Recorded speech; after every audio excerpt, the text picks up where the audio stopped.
Hey guys, you've heard of the Young Turks podcast because you're listening to it right now. But make sure that you subscribe and give it a 5-star rating if you like it. Thank you for listening. All right, welcome to the Young Turks. Cenk Uygur, Anna Kasparian with you guys.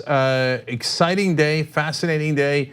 Nancy Pelosi is back in charge for better and for worse. And we're gonna talk about that in a little bit. Donald Trump has obviously lost his mind, but we knew that a while back, but he proved it again yesterday, I should say. And we're gonna have some of the fallout from that, including his comments about Jim Mattis.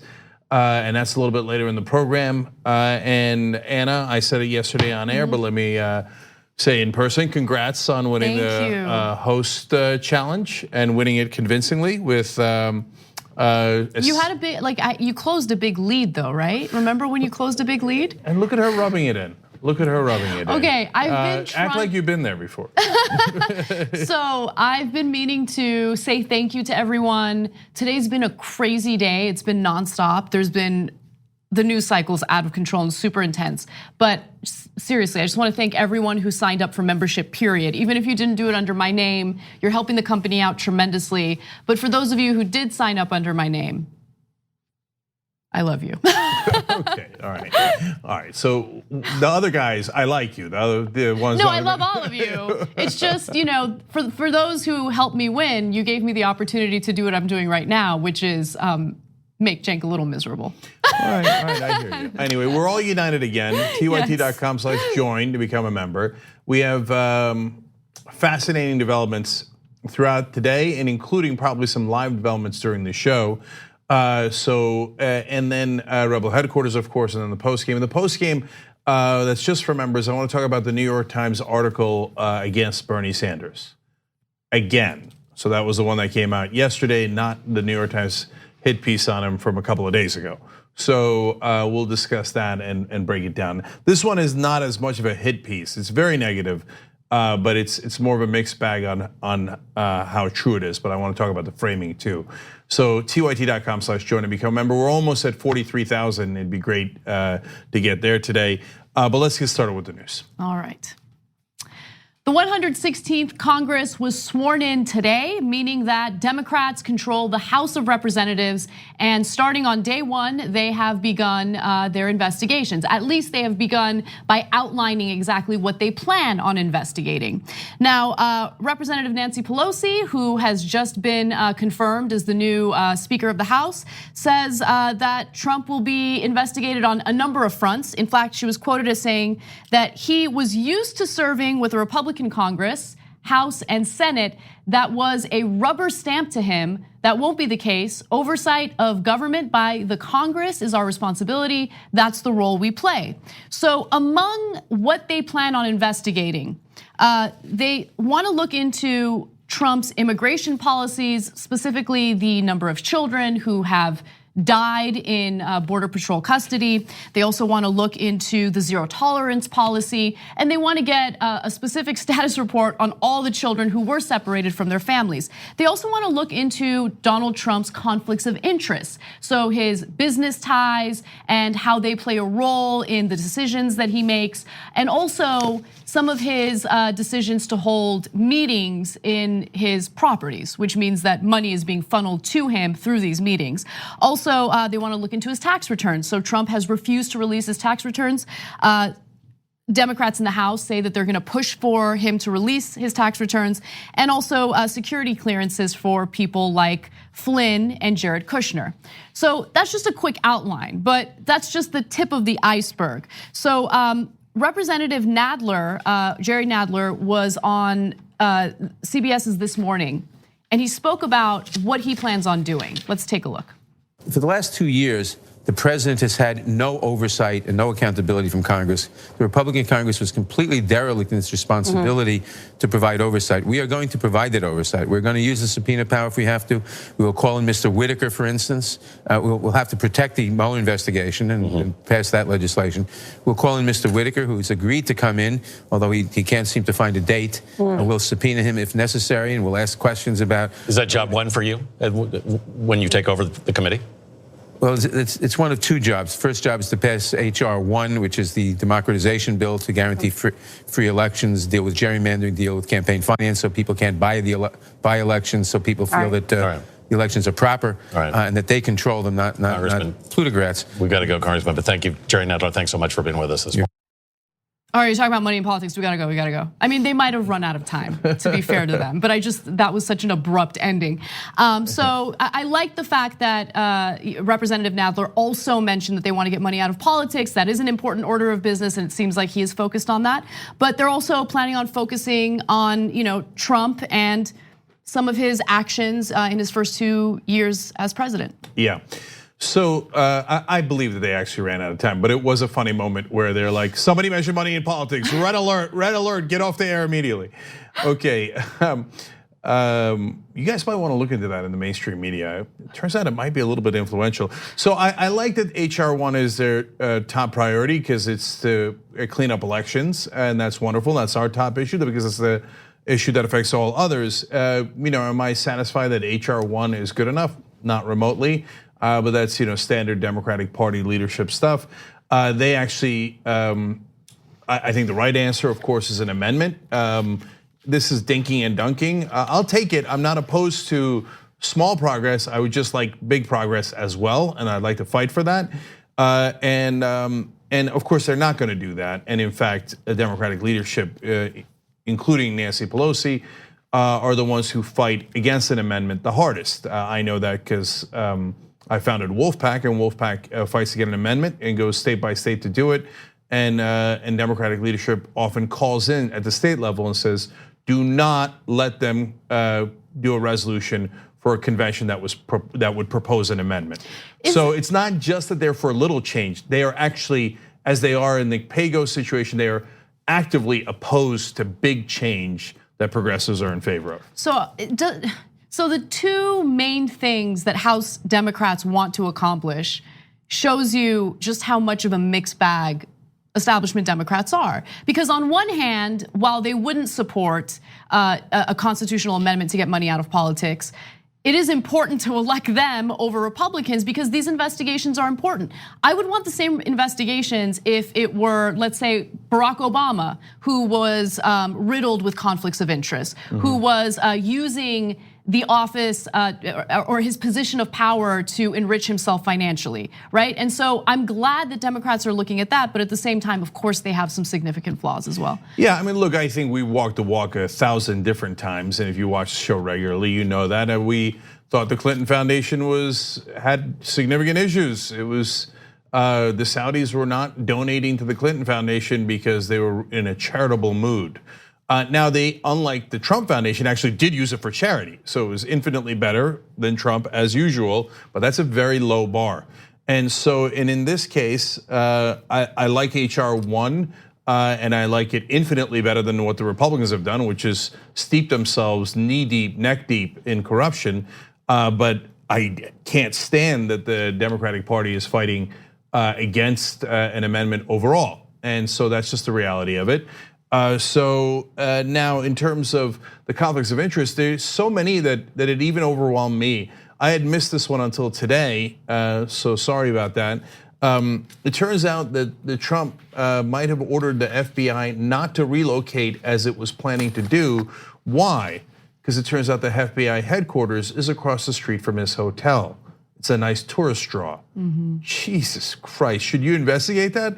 Of course you should investigate that. Jared Kushner has a ton of business interests that he is still actively involved in that is tied to foreign interests. Yes. That way other countries can funnel money to a person who was handling senior policy at the White House. How did he get security clearance? Should he have gotten security clearance?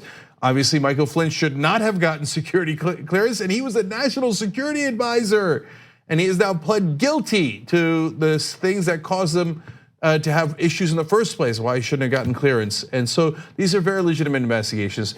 And as usual with the Democrats, they're partly saying we're gonna go right now, and partly saying, whoa, I mean, look, let's take it easy on the tax returns. We're gonna take our time because we wanna establish a potential relationship with Trump on things like the infrastructure bill, et cetera. I would love for them to pass a real infrastructure bill, not one that just enriches Trump's friends and donors. But that doesn't mean that you have to slow down on asking for tax returns.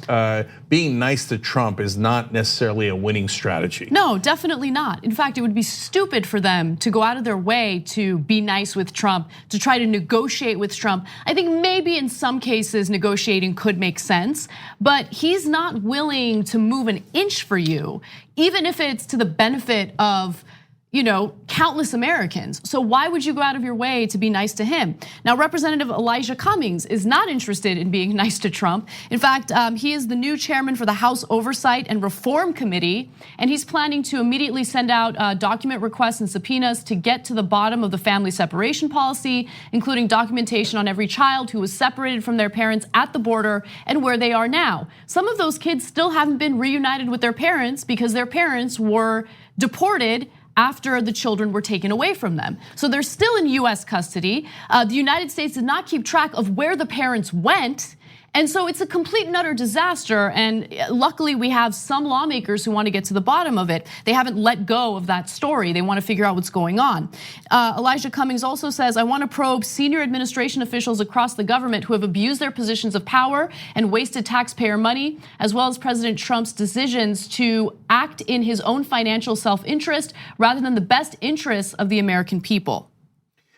I agree with his priorities, and I like that he's focusing on the kids first because that actually has time urgency. They are separated from their parents. We don't know where their parents are. We got to fix that right now, right now. So they're going to wait on some things. I like that they're not waiting on that. So overall, is it a good thing that the Democrats took over the House and we're going to have some real oversight now? Absolutely, it's wonderful, okay? As usual, do we want them to go a little farther? Yes, right? But as far as this is concerned, take your victories. It's a good victory. It's a solid beginning. And so I'm very happy with it. And I'll give you a little bit more context too. So how did the Republicans react when they had oversight power over Democratic presidents? Well, Representative Dan Burton from Indiana was in charge of oversight during the Clinton years. And he did things like investigate whether the Clintons murdered Vince Foster. So that's an insane conspiracy theory, and they spent taxpayer money chasing that. So Republicans, if you're saying, oh my God, you're gonna do too much oversight and it's political, spare me your crocodile tears. Right. That was Dan Burton. Kevin McCarthy was not as crazy. He was, though, more accidentally honest. So I'm gonna give you his quote. This is when they were doing investigations on Benghazi. So they always say, oh, no, it's not political. We care a lot about what happened in Benghazi. That's why we were doing these select committees. Except that Kevin McCarthy accidentally admitted in 2015, quote, everybody thought Hillary Clinton was unbeatable, right? But we put together a Benghazi special committee, a select committee. What are her numbers today? Yeah. So that is a direct admission that they did investigation of the Obama administration to try to do political damage on Hillary Clinton's candidacy, and then they brag later about bringing her poll numbers down. Right, exactly. So it was political, and if they had done the investigation once, then it's understandable, right? Because it should be investigated. There's nothing wrong with doing it once, but it became political when it became a nonstop, repetitive talking point, both on Fox News and among Republican lawmakers. It became political when they insisted on doing the same investigation over and over again, which had cleared Hillary Clinton previously. I mean, they did it for political reasons. It's abundantly clear. And so when it comes to Trump, I don't want it to be political. I think that these investigations make sense. And of course, Republicans are gonna use that it's political talking point to try to make it seem like this is nothing more than a witch hunt. Yeah, I give you that context, and the final piece of that context is, by the way, they investigated 9 different times. Every time they cleared the Obama administration, including Hillary Clinton, of any wrongdoing, any crimes, nothing. And that was the Republicans, because it just wasn't true. But they kept going at it again and again until Hillary Clinton lost the election. 1 month later, they disbanded the select committee. They were still in charge. But they're like, oh, we don't need that anymore. That was obviously political. They are absolutely brazen about it. So we give you the context so that when the mainstream media calls it even and says, well, I don't know. No, we do know. The Republicans brag about how they make oversight political. and they try to do damage to the other party. So Democrats, we don't want you to do likewise. We just want you to be appropriately aggressive and not worry about what the Republicans say, not worry about what Donald Trump says, and not worry about what the mainstream media says. So go forward. For the moment being, it looks like they are, so that's good news. Yes. Moving on to some other news. Nancy Pelosi is disputing a talking point that we've been hearing in the mainstream media quite a bit lately, that a sitting president cannot be indicted. Well, there's nothing in the Constitution that says that a sitting president cannot be indicted. And this talking point is perpetuated by a Department of Justice guideline from back in the day. So Nancy Pelosi addresses this during a recent interview with the Today Show, and here's her take on it. Do you believe the special counsel should honor and observe the Department of Justice guidance that states a sitting president cannot be indicted? I do not think that that is conclusive. No, I do not. So you think it's possible that special counsel Mueller could legally indict a sitting president? Let's just see what Mueller does. Let's spend our time on getting results for the American people. As you well know, there is longstanding Department of Justice guidance that states a sitting president should not be indicted. But it is not the law. No, it's not the law. Everything indicates that a president can be indicted after he is no longer president of the United States. What about a sitting president? Well, the sitting president when he's no longer president of the United States. A president who is in office. Okay. Could Robert Mueller come back and say, I am seeking an indictment? I think that that is an open discussion. I think that is an open discussion in terms of the law. So I agree with her on that. Yes, there is Justice Department guidance on this, but it is not a law. It's not written in our Constitution. There's no indication that it would be impossible for a sitting president to be indicted. I mean, first of all, I think it really depends on the crime, right? The alleged crime. So if a sitting president has been charged with something super serious, like let's say murder, right? What, that person can't be indicted until they're no longer president? Yeah, so overall, I agree with her tenor. There's an important point I'm going to disagree with in a little bit, but in terms of the indictment, the Justice Department guidance was from 1973. That doesn't mean it's wrong, and it is their guidance, and I think it has some weight. The Supreme Court has never weighed in on it. Now, theoretically, I was going to say if the president shot someone, we would, what, impeach him? I don't know with Republicans. But with the Republicans, I don't know if that theory holds. Yeah. So if they, and it's not going to be murder, okay? But then you get into how serious is the crime, and will the Republicans impeach or not impeach? But a crime is a crime, so. And I don't mean jaywalking, I mean serious enough, like a felony, for example, the campaign finance violation. So what if the Republicans say, no, we're not going to impeach, I don't care. But it is a clear felony, and I mean, any other person but the president would be charged. That's very problematic for our democracy to say that we will not indict a sitting president under any circumstance. And 2 years from now, the statute of limitations might have run, and witnesses will forget and have faulty memory. Prosecutors will have a harder time trying it. And you know how Democrats are; they'll say we don't look backward, we look forward. So there are signs for concern about the Democrats' zeal in pursuing this. We don't want it to be political either, but we also don't want to let him get away with it if he actually committed a crime. Don't you feel like what's happening right now is not only testing our system of government, but also showing that it has glaring flaws, right? Because the whole point of, three branches of government is checks and balances. And right now, especially over the last 2 years, we've had a Republican-controlled Congress that had no interest in serving as a check on the executive branch's power. And so when you have that failure in our political system, and then you add on this guidance by the Justice Department, then that means that there could be no justice for the American people if the president is found guilty of committing a serious crime. Yeah, and so it's a balancing act. So you don't want the opposing party to try to arrest the president willy-nilly. Trust me that the Republicans would immediately begin to abuse that. On the other hand, you can't let the president be above the rule of law. So that's why it's a balancing act. That's why it's not an easy answer for the Democrats and Nancy Pelosi, so let's be fair about that. and Mueller has not come forward yet. So we don't know, other than the campaign finance violations, how serious it is. Although I can guarantee you the Republicans would not have paused for 1 second if Obama had clearly committed a felony as Trump has. So let's just be clear about that. But I would not want the Democrats pursuing a non-serious crime, to be honest with you. I didn't like it when the Republicans did it to Bill Clinton. Yeah. And you can disagree with me that whether that was a serious or non-serious crime, but I don't think that it was worthy of impeachment or indictment. And if it was along those lines and I thought the Democrats were doing it for political reasons, I would not agree.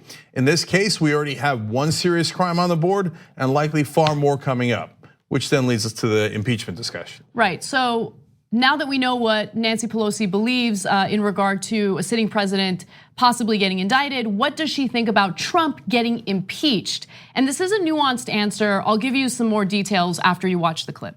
Many Democrats are talking about impeachment. You've said it would be sad and divisive for the country to pursue impeachment. Yeah. Are you willing to rule it out? Well, we have to wait and see what happens with the Mueller report. We shouldn't be impeaching for a political reason, and we shouldn't avoid impeachment for a political reason. So we'll just have to see how it comes.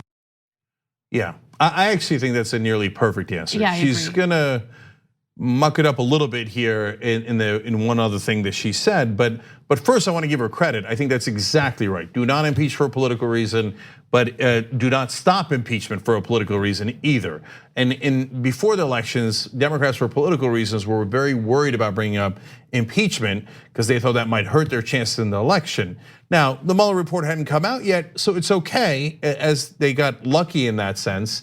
But if it had come out and it was damning and they refused to talk about it because of their ideology that, hey, all politics is the same as it was in the 1990s, which is preposterously wrong, then it would have been infuriating. But for now, I think that's the exact right balance. Yeah, I totally agree with you. I mean, if the Mueller report had come out and it was damning and it had proven that Trump was guilty of all the things that we suspect him of being guilty of, and she said, no impeachment, it's gonna look political, then it would be ridiculous. But in this case, the Mueller report hasn't come out and she's doing the right thing here. I think that it would look really, really bad for congressional Democrats to go forward with any type of attempt to impeach him right now. So for example, no, look, and that also depends too, of course. If Mueller report were to, for example, never come out, then I would say, yeah, I think you should probably go forward on the felony violation of the hush money that was clearly a crime that Michael Cohen is going to prison for 3 years. Why is one guy going to prison for 3 years and the other guy you can't touch?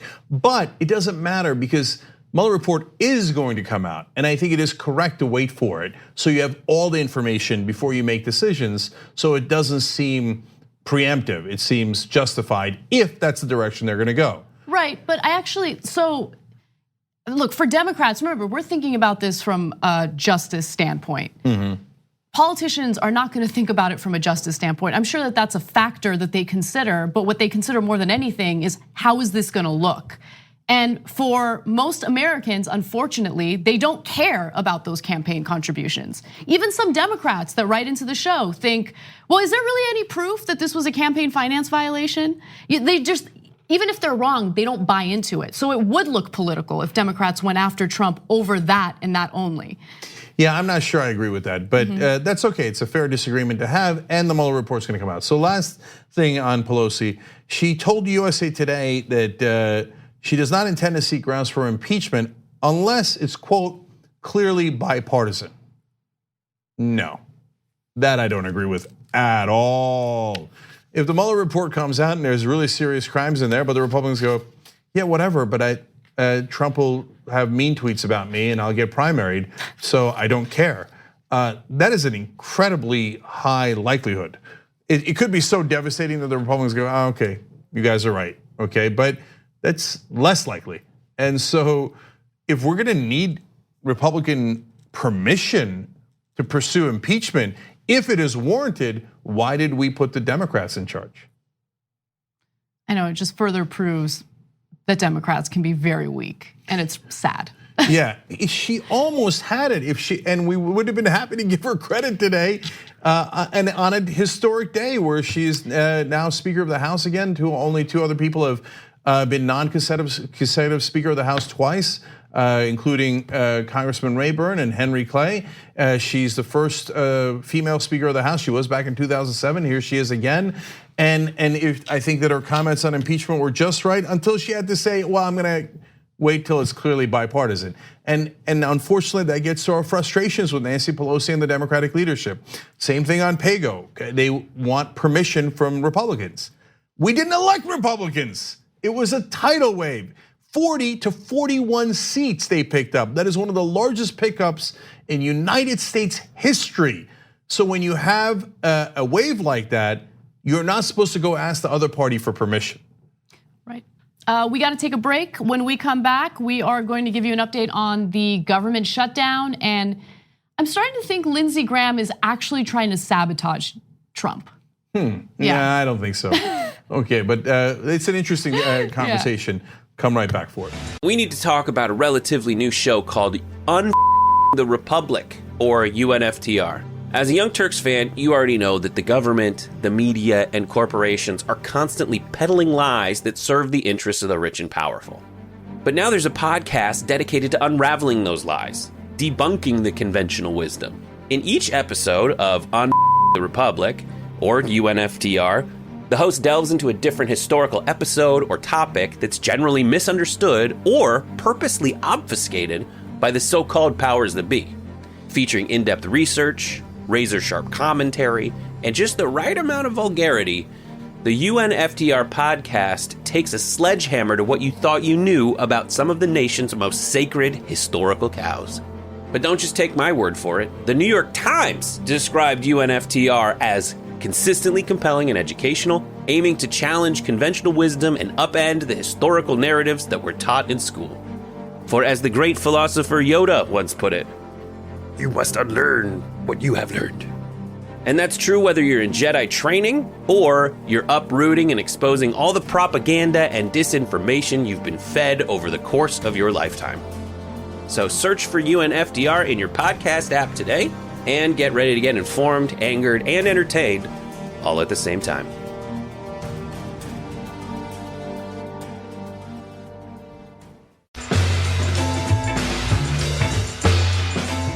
All right, back on the Young Turks, Cenk and Anna with you guys. Jet 53 from the member section says, Anna, you can brag that you won the host competition, but just don't turn into Trump. Don't start saying that you had a tremendous win, a bigly win, a strong win. No, we're done with the competition thing. I'm actually starting to feel a little bad. Like, no, I'm being serious though. Like, because I don't want people to think that we're actually like hating on each other. Like we have a good relationship. Like I'm not really trying to make Cenk feel miserable. Like let's keep it. So I'm greatly amused by that. I think I'm going to be okay. All right. By the way, we're only 4 people away from 43,000 members. So tyt.com/join. But again, free trial continues. So tyt.com/holiday if you want to try it out for a week. Okay, so it's a great time to do it. Progressive Todd writes in from the member section, if a sitting president can't be indicted, then there should be legislation or an amendment to fix that. No one should be above the law. Hear, hear, brother. Sudden Eternity on Twitter says, so Dems' first moves in control of the House make progressive change impossible, check. Start a bunch of useless investigations of Trump to distract from their betrayal of their base, check.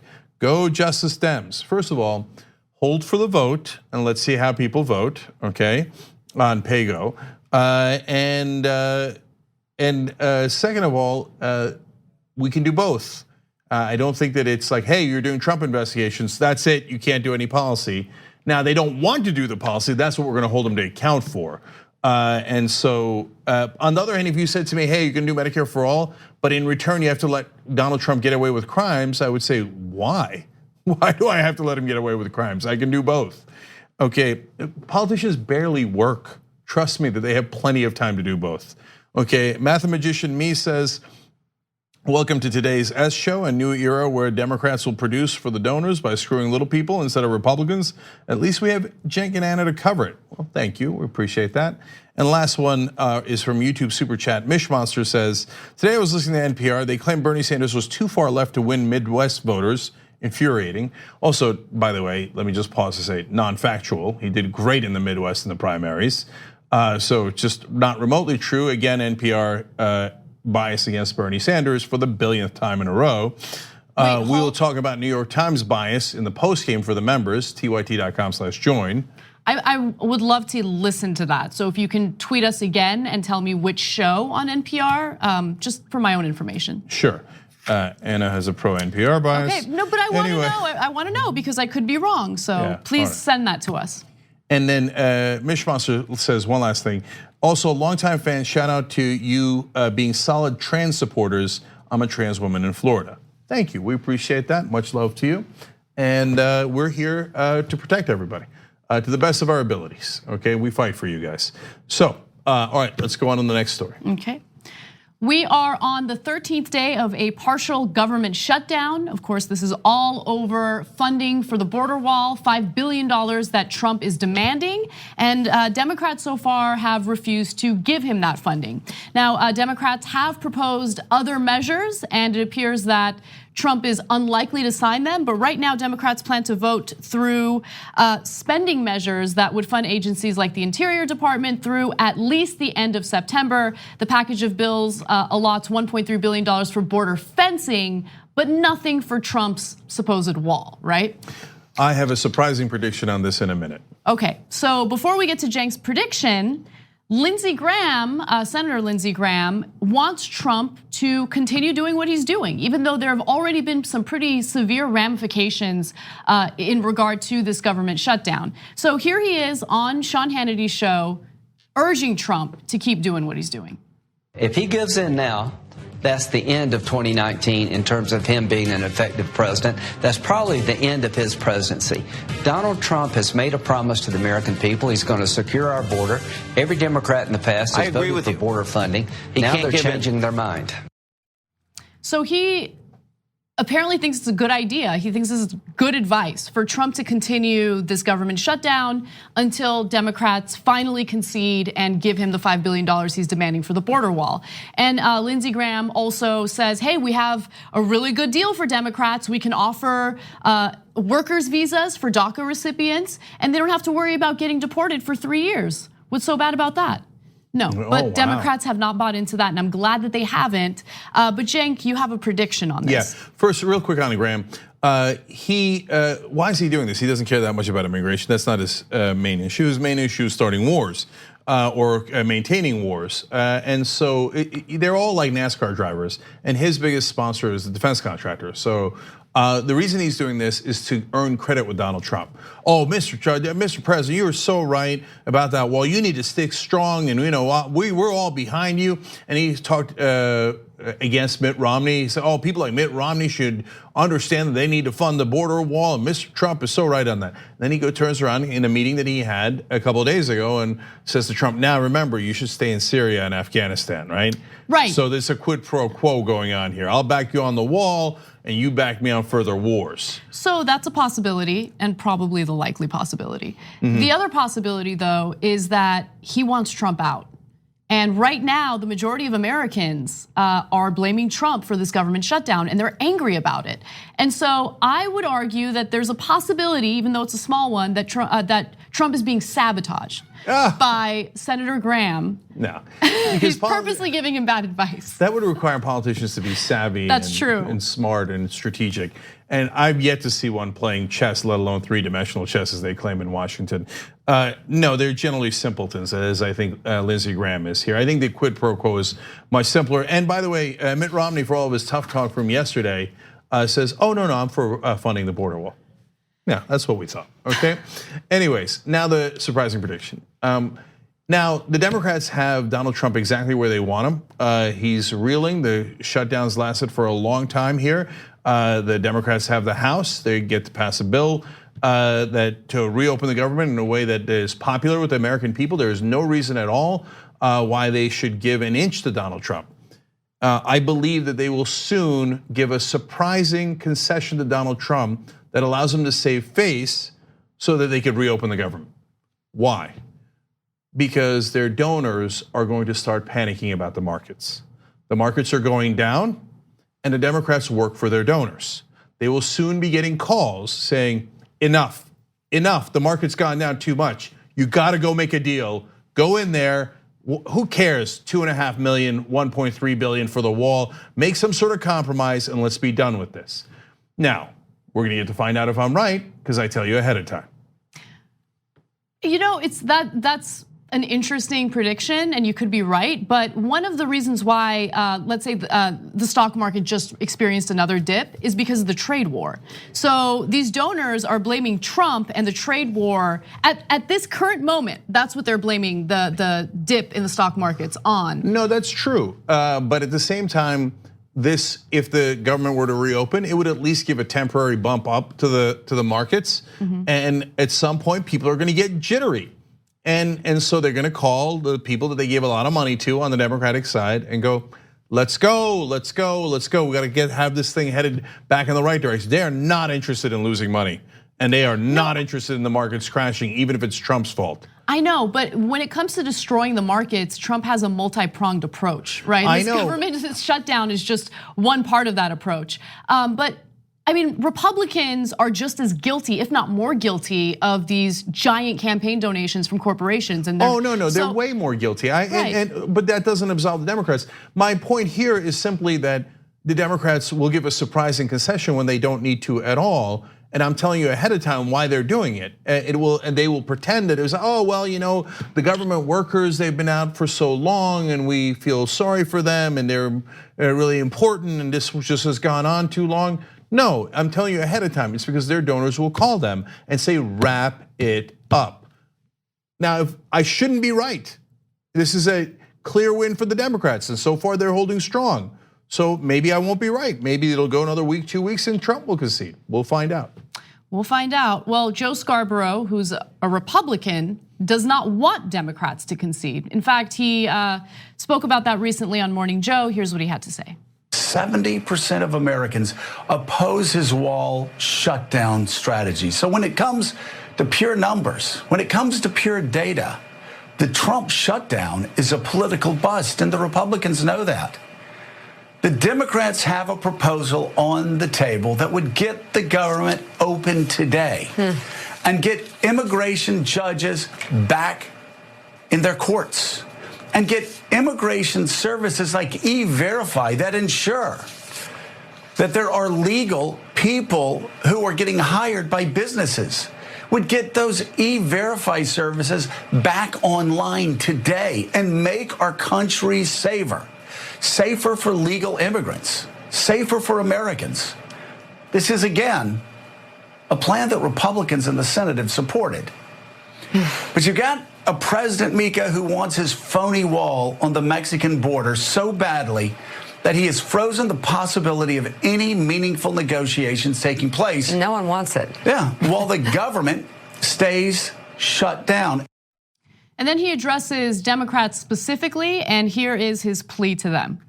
And there is no reason, let me underline this, there is no reason Democrats should give an inch on a phony wall that is nothing more than a political punchline for this president.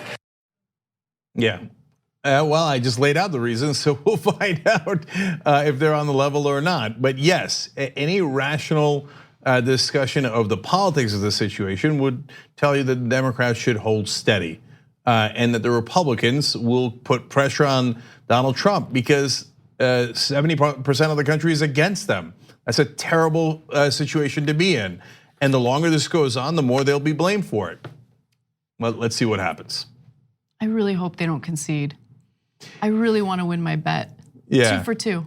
Let's see what happens. Right. And not only that, I mean, just based on the principle of it, I mean, this is a chance for Democrats like Nancy Pelosi, for instance, to prove that they can be fighters, to prove that they can do the right thing and not concede. And if they concede just based on the desires of their donors, then, I mean, I really hope you're not right. Yeah. I'd like to not be disappointed as much in 2019. I know that that's asking for a lot. Yeah, and I want to be clear, they wouldn't come in with a weird, complete capitulation. It would be too embarrassing for them. They wouldn't come in and go, okay, $5 billion for the wall, and you win, Mr. President. That would be preposterous. They will come in with a compromise concession that is a face-saving gesture to Donald Trump, which lets them off the hook. So we'll see if that happens, because there's no reason for them to budge at all. They should have Trump come to them, but my guess is that they'll rescue. So a lot of these conversations usually have to do with the negotiating that's taking place, what lawmakers are saying, but what are the real life consequences of this partial government shutdown? We're gonna tell you that and more when we return from the break. At TYT, we frequently talk about all the ways that big tech companies are taking control of our online lives, constantly monitoring us and storing and selling our data. But that doesn't mean we have to let them. It's possible to stay anonymous online and hide your data from the prying eyes of big tech. And one of the best ways is with ExpressVPN. ExpressVPN hides your IP address, making your active ID more difficult to trace and sell to advertisers. ExpressVPN also encrypts 100% of your network data to protect you from eavesdroppers and cyber criminals. And it's also easy to install. A single mouse click protects all your devices. But listen, guys, this is important. ExpressVPN is rated #1 by CNET and Wired magazine. So take back control of your life online and secure your data with a top VPN solution available, ExpressVPN. And if you go to expressvpn.com/TYT, you can get 3 extra months for free with this exclusive link just for TYT fans. That's expressvpn.com/TYT. Check it out today. We hope you're enjoying this free clip from the Young Turks. If you want to get the whole show and more exclusive content while supporting independent media, become a member at tyt.com/join today. In the meantime, enjoy this free segment.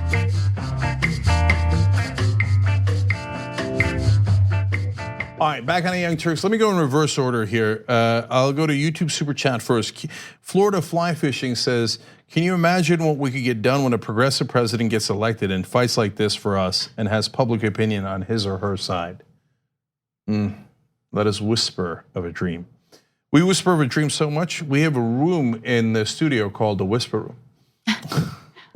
That's true, it's for quality control, but you could go in there, whisper of dreams. F. Drumpf writes in on Twitter, I shortened it. I just wanted to say a big thank you for your support of trans people. I'm a trans man and you're the only newscast I watch. Keep up the amazing work you all do. Thank you. Again, very heartwarming, really appreciate it. It's our honor to fight for you guys. So Ronan1 in the member section says, NPR's idea of neutral is to be a platform anyone who donates. Just look at the sponsors of some of their shows.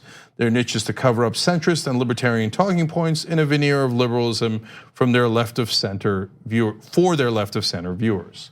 So look, it's a mixed bag. So Anna and I disagree a little bit on that, but it's around the margins. So I think that NPR does some great work and has some great shows. And yes, I believe that they are in the same bubble of groupthink, that the establishment in status quo is great, and that Bernie Sanders would disrupt that, and they are not in favor of that, editorially, across the network. That's my opinion. I think that you're not as convinced of that, but that's okay. No, because I listened to it more than you, and by more than you, I think 100% more than you. No, my only experience is from when it gets out and it makes news what they've said and et cetera. And I've never seen a positive story about Bernie Sanders make news on NPR, but it's nonstop negative stories, including the one that a viewer mentioned earlier today. Right, and also don't get me wrong, like the thing that I think, and people make that mistake with this network, and it drives me crazy because on this network we have various hosts who have various opinions and we don't all agree with one another. And so if one host says something that a group of viewers disagree with, then TYT network as a whole gets blamed. And I'm like, no, but that's not fair. I disagree with that too. You know what I'm saying? Same thing happens with NPR. They have people on that I disagree with. They'll have guests on that I disagree with. But to say that NPR as a whole is against Bernie Sanders, I think it goes a little too far. Okay, let's pick it up in the post game because I think that your perspective is a little skewed because you work here where there is no top-down editorial control. Whereas at the New York Times, for example, there clearly is, and that's part of what I want to talk about in the post game. Okay. Their editors do change the reporters' articles to be more negative against Bernie Sanders. That's a fact. So it's a great story by Matt Taibbi and Rolling Stone about it, and I want to talk to you guys about that. And would I be surprised if NPR did the same thing? I wouldn't be remotely surprised if they tell people, hey, you should be more balanced against against Bernie Sanders. What balance? Or when are you ever positive about it? And I do have a point of view that I want to share in the post game that does contribute to the points that you're trying to make. It's about where NPR is based. And anyway, tune in because I think it'll be a good conversation. TYT.com/join. Obviously, members get just more coverage and more of the show. Try to make it worthwhile for you guys. Like I've said, $4.99 a month. It's basically a cup of coffee. If you could do $10 as an activist level, you get a little bit more, and we really appreciate it. It helps build home of progressives. And by the way, I made a mistake in not focusing on that because at least I could have beat you on that, and I lost by 3 on activist level members. Just 3. Yeah. All right, let's move on. Okay. What are the real world consequences of a partial government shutdown? Unfortunately, that is a part of this shutdown story that I feel people are not focusing on enough. Yes, federal workers are either being furloughed or they're being forced to work without pay. They'll get paid later, but there are already some negative impacts on our environment, specifically in our national parks. Now, employees at national parks are not considered essential workers, so many of them have been furloughed. And as a result, the national parks are being vandalized in some cases. There is an overflow of human waste, fecal matter. Since the government shutdown began on December 22nd, the nation's 417 parks, battlefields, and monuments have become unsupervised playgrounds open to the public with few, if any, staffers to rein in rampant littering, illegal parking, and human waste. So the porta potties and pit toilets have become so overflowed that it's become a safety concern, a health concern. And so many of the parks are starting to shut down completely. They're not allowing people to come in. Joshua Tree National Park, one of my absolute favorite national parks, is now shutting down the campground, so people are not allowed to go camping there. People traveled from out of state just to go camping there, and they've been turned away. The Yosemite National Park Twitter account tweeted the following: the Hetch Hetchy and Mariposa Grove are now closed due to lack of restrooms and resulting impacts from human waste. People entering closed areas are being cited. So, and then people are, using dirt bikes in areas that they're not supposed to be using dirt bikes and destroying, Mother Nature in that way. It's out of control. I actually think it's a great allegory for the Trump administration. Total chaos, no rule of law. And rampant littering, illegal parking, and too much human waste. Pretty much nails it. Right? Illegal parking, to me, is the Trump guys parking their businesses in the middle of our government and trying to profit off of us. They've littered the landscape with horrific tweets and ugly charges, etc. And the human waste speaks for itself. So we cover all sorts of heartbreaking stories, but for some reason, like this story is beyond heartbreaking for me because these national parks, I mean, it's an escape, honestly. Like you're going through a stressful time, whether it's in work or your personal life, whatever it is, you go there, you reconnect with nature, you clear your mind, and you feel a lot better, right? It reminds you of the beauty in the world. And to know that it's being destroyed like this, for instance, one report by Mother Jones says people are relieving themselves outside the confines of park bathrooms, many of which have been locked. A Yosemite employee says, quote, "There's more trash and human waste and disregard for the rules than I've ever seen in my 4 years living here." And what I also found fascinating in watching various local news reports about this story is that locals in the area, especially at Joshua Tree, are blaming the federal government for it. But one man was quoted as saying, as he's like volunteering to help with the cleanup efforts, he was quoted as saying, "I'm not gonna let the federal government do this to my backyard." But the federal government helps to keep your backyard clean in this case, right? It's the Trump administration, Trump specifically, who's refusing to even negotiate because he's demanding $5 billion in your money, taxpayer money, to fund the border wall. Yes. I mean, it reminds me of the sign that they had at the Obama protests that the Tea Party put together, where they said, "Get your government hands off my Medicare." Medicare is a government program. The government takes care of the parks, and when it's not around, you see the disaster we have. But of course, they learn nothing from it. They twist it into, see, I knew it. The government can't do anything right. That makes no sense at all. And taking what is beautiful in the world and putting human waste all over like it. One of the Once few again, things, a great metaphor left. for Trump. I know. It's like, let us have one beautiful thing in this world, but no, it's got to be destroyed. So unfortunately, a lot of these parks are shutting down until the government reopens. Some of them are allowing people to come during the day, but they want people to leave at nightfall.